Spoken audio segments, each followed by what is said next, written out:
ಇವತ್ತು ಒಂದು ನಿಮಗೆಲ್ಲರಿಗೂ ಶಿಕ್ಷಕ ದಿನಾಚರಣೆಯ ಶುಭಾಶಯಗಳು. ಶಿಕ್ಷಕರು ಅಂದರೆ ರಾಧಾಕೃಷ್ಣನ್ ಅವರ ಜನ್ಮ ದಿನಾಚರಣೆಯನ್ನು ನಾವು ಆಚರಣೆ ಮಾಡುವ ಮುಖಾಂತರ ಶಿಕ್ಷಕರ ದಿನಾಚರಣೆ ಕೂಡ ಇವತ್ತು ಆಚರಣೆ ಮಾಡ್ತಾ ಇದ್ದೇವೆ. ಭಾರತದ ಅತಿ ದೊಡ್ಡ ಹುದ್ದೆಯನ್ನು ಅಲಂಕರಿಸಿದ ಡಾಕ್ಟರ್ ರಾಧಾಕೃಷ್ಣನ್ ಅವರು ಅವರ ಹುಟ್ಟುಹಬ್ಬದ ಪ್ರಯುಕ್ತ ಶಿಕ್ಷಕರ ದಿನಾಚರಣೆಯನ್ನು ಆಚರಣೆ ಮಾಡಿ ಅನ್ನೋ ವಿಚಾರವನ್ನು ಇಟ್ಟುಕೊಂಡು ಇವತ್ತು ಒಂದಷ್ಟು ಶಿಕ್ಷಕರನ್ನು ಗೌರವಿಸುವ ಕೆಲಸವನ್ನು ಕೂಡ ನೀವು ಮಾಡಿದ್ದೀರಿ. ಶಿಕ್ಷಕರು ಅಂತ ಹೇಳಿದರೆ ಅವರು ಪೋಷಕರು ಮಕ್ಕಳು ಇಬ್ಬರ ಮಧ್ಯೆ ಇರುವಂಥ ಕೊಂಡಿ. ನನ್ನ ತಂದೆ ಕೂಡ ಶಿಕ್ಷಕರೇ ಆಗಿದ್ದರು. ಕೋಡಿಂಬಾಡಿಯಲ್ಲಿ ತುಂಬ ಒಂದು 10 ವರ್ಷದಿಂದ ಈ ಭಾಗದ ಸುಬ್ರಹ್ಮಣ್ಯ, ಸುರತ್ಕಲ್, ಕೋಡಿಂಬಾಡಿ ಎಲ್ಲ ಕಡೆಯಲ್ಲಿ ಅವರು ಶಿಕ್ಷಣ ವೃತ್ತಿಯನ್ನು ಮಾಡಿದ್ದಾರೆ. ಇವತ್ತು ಇಲ್ಲಿ ನೋಡುವಾಗ ತುಂಬ ಸಂತೋಷ ಆಗ್ತಾಯಿದೆ. ರಾಧಾಕೃಷ್ಣನ್ ಅವರ ಜನ್ಮ ದಿನಾಚರಣೆ ಒಂದು ಕಡೆ ಆದರೆ ಶಿಕ್ಷಕರು ಎಲ್ಲ ಕಡೆ ಎಲ್ಲ ಶಿಕ್ಷಕರು ಅದರಲ್ಲೂ ಕೂಡ ನಿವೃತ್ತಿ ಹೊಂದಿದ ಶಿಕ್ಷಕರು ಸೇರಿ ಇಲ್ಲಿ ಈ ಶಿಕ್ಷಕರ ದಿನಾಚರಣೆಯನ್ನು ಆಚರಣೆ ಮಾಡಿದಲ್ಲಿ ನಾನು ಕಂಡಿದ್ದೀನಿ. ನಾನು ಬರುವಾಗ ಆಲೋಚನೆ ಮಾಡಿದೆ, ಇಷ್ಟೊಂದು ಜನ ಶಿಕ್ಷಕರು ಇಲ್ಲಿದ್ದಾರಾ ಅಂತ. ಮುಂದೆ ಮುಂದೆ ಬರುವಾಗ ತುಂಬ ಶಿಕ್ಷಕರು ನಿವೃತ್ತಿ ಪಡೆದವರು ಕೂಡ ಇಲ್ಲಿದ್ದಾರೆ. ಒಂದಷ್ಟು ಶಿಕ್ಷಕರನ್ನು ನಾನು ನೋಡಿದ್ದೀನಿ. ಅವರ ಮನೆಯನ್ನು ಕೂಡ ಅಷ್ಟು ಪ್ರೀತಿ ಮಾಡೋದಿಲ್ಲ ಅವರು. ಅವರ ಶಾಲೆ ಅಂತ ಹೇಳಿದರೆ ನಾನು ಒಂದು 10-20 ಟೀಚರ್ಗಳು, ಅದರಲ್ಲಿ ಮಾಸ್ಟರ್ಗಳು ಸ್ವಲ್ಪ ಕಡಿಮೆ, ಟೀಚರ್ಗಳು ಜಾಸ್ತಿ. ಅವರ ಮನೆಯನ್ನು ಕೂಡ ಅವರು ಪ್ರೀತಿ ಮಾಡೋದಿಲ್ಲ. ಅವರ ಹೆಸರನ್ನು ನನ್ನ ಬಾಯಿಯಲ್ಲಿದೆ, ನಾನು ಉಲ್ಲೇಖ ಮಾಡೋದಿಲ್ಲ. ಅವರು ಅತ್ಯಂತ ಪ್ರೀತಿಯಲ್ಲಿ ಆ ಶಾಲೆಯನ್ನು ಅದನ್ನು ನೋಡಿಕೊಳ್ಳೋದಂತ ಹೇಳಿದರೆ, ಕೆಲವು ಮನೆಯಲ್ಲಿ ಕೆಲವು ತಾಯಿಯಂದಿರಿದ್ದಾರೆ, ಅವರು ಒಂದು ಅಷ್ಟು ಜನರಿಗೆ ಊಟ ಹಾಕಿ ಕಷ್ಟದಲ್ಲಿರುವವರ ಕಣ್ಣೀರು ಒರೆಸ್ಕೊಂಡು ಆ ಕಷ್ಟಕ್ಕೆ ಆ ಊರಲ್ಲಿ ಇದ್ದವರಿಗೆ ಸಹಾಯ ಮಾಡಿಕೊಂಡು ಬರುವಂಥ ಒಂದಷ್ಟು ಮಹಿಳೆಯರು ಒಂದೊಂದು ಗ್ರಾಮದಲ್ಲಿ ಭಾರಿ ಹಿರಿಯ ಮಹಿಳೆಯರು ಇರ್ತಾರೆ. ಅದೇ ರೀತಿಯಲ್ಲಿ ಶಿಕ್ಷಕರು ಕೂಡ ಅದೇ ರೀತಿ ನಾವು ನೋಡ್ಬೋದು. ಅವರ ಮುಖದ ಚಾರಿಯನ್ನು ನೋಡುವಾಗಲೇ ನಮಗೆ ಗೊತ್ತಾಗ್ತದೆ, ಇವರು ಆ ಶಾಲೆಗಾಗಿ ಹೋರಾಟ ಮಾಡಿದವರು. ಶಾಲೆಯ ಗೌರವಕ್ಕೆ ಅಲ್ಲಿ ಶಿಕ್ಷಕರು, ಅಲ್ಲಿ ನಾವು ಮಕ್ಕಳನ್ನು ಬೆಳೆಸಬೇಕು. ಎಷ್ಟೋ ಜನ ಈಗ ಸನ್ಮಾನ ಮಾಡಿದವರು ನೋಡ್ಬೋದು. ಎಂತೆಂಥ ಮಕ್ಕಳನ್ನು ಅವರು ಬೆಳೆಸಿರ್ಬೋದು. ನಾನು ಕೂಡ ಕೋಡಿಂಬಾಡಿ ಶಾಲೆಯಲ್ಲಿ ಓದಿದವನು. ನೋಡಿ, ಆ ಶಾಲೆಯಲ್ಲಿ ಓದುವಾಗ ಮಕ್ಕಳ ಭವಿಷ್ಯ ಯಾರಿಗೂ ಗೊತ್ತಿರೋದಿಲ್ಲ. ಇಲ್ಲಿ ವಿವೇಕಾನಂದ ಕಾಲೇಜಲ್ಲಿ, ಫಿಲೋಮಿನಾ ಕಾಲೇಜಲ್ಲಿ, ಬೇರೆ ಬೇರೆ ಸರಕಾರಿ ಶಾಲೆಯಲ್ಲಿ ಓದಿದ ಮಕ್ಕಳು ಇವತ್ತು ಎಲ್ಲೆಲ್ಲಿ ಹೋಗಿ central minister, state minister, IAS, IPS, government ಬೇರೆ ಬೇರೆ ಕೆಲಸಗಳಲ್ಲಿ ಇದ್ದವರು ಇದ್ದಾರೆ. ಯಾಕೆ ಇದನ್ನು ಹೇಳ್ತಾ ಇದ್ದೀನಿ ಅಂತ ಹೇಳಿದ್ರೆ, ಶಿಕ್ಷಕರು ಮಾತ್ರ ಅದನ್ನು ಮಾಡಲಿಕ್ಕೆ ಸಾಧ್ಯ. ಪೋಷಕರು ಒಂದು ಹಂತದಲ್ಲಿ ಮಾಡ್ಬೋದು. ಈಗ ಇವರು ಉಲ್ಲೇಖ ಭಾಷಣದಲ್ಲಿ, ಅವರ ನಗು ಭಾಷಣದಲ್ಲಿ ಉಲ್ಲೇಖ ಮಾಡಿದರು, ಒತ್ತಡ ಇದೆ ಅಂತ. ಒತ್ತಡ ಇದೆ, ಒತ್ತಡ ಇಲ್ಲದವನು ಈ ಮನುಷ್ಯ ಯಾರೂ ಇಲ್ಲ.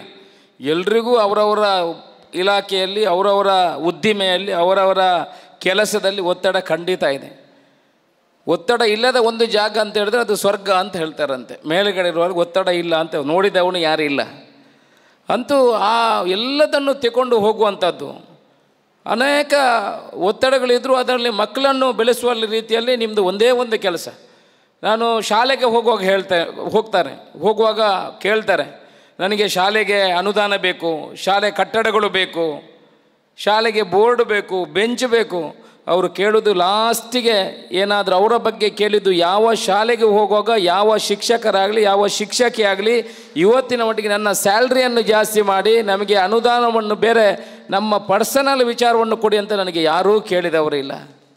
ಎಲ್ಲ ಕೇಳಿರುವಂಥದ್ದು ಅವರ ಶಾಲೆಗಾಗಿ ಕೇಳಿರುವಂಥದ್ದು, ಆ ಮಕ್ಕಳಿಗಾಗಿ ಕೇಳಿರುವಂಥದ್ದು. ಆದರೆ ನಿಮ್ಮ ಮೇಲೆ ಚಾಲೆಂಜ್ ಇದೆ. ನಾವು the situation it win to in situation.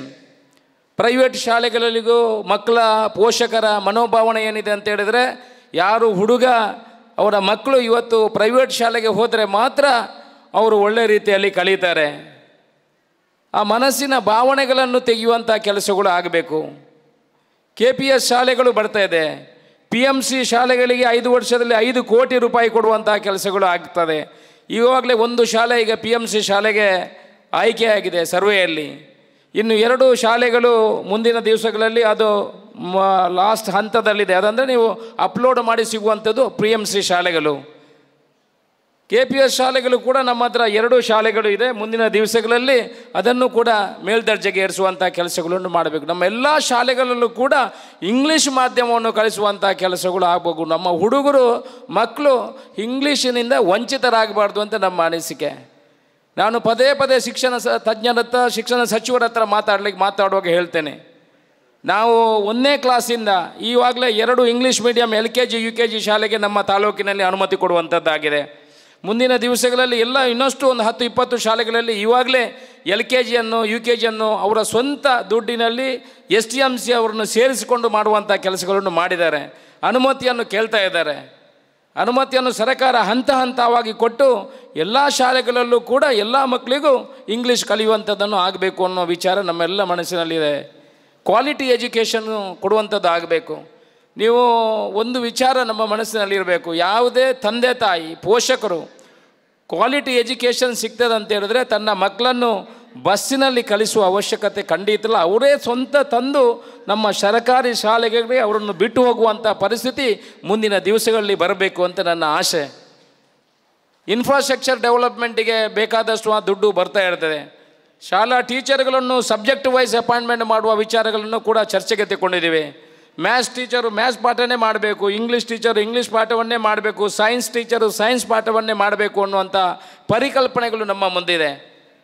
ಮುಂದಿನ ದಿವಸಗಳಲ್ಲಿ ಇಂಗ್ಲೀಷ್ ಟೀಚರು ನಾವು ಯುವವರಿಗೂ ನಾವು ಹೇಳಿರೋದು ಒಂದೇ, ನಾವು ಇಂಗ್ಲೀಷ್ ಟೀಚರನ್ನು ಯಾರು ನೀವು ನೇಮಕ ಮಾಡ್ತೀರಿ ಅವರು ಇಂಗ್ಲೀಷಿನಲ್ಲಿ ಪರಿಣತರಾಗಿರಬೇಕು.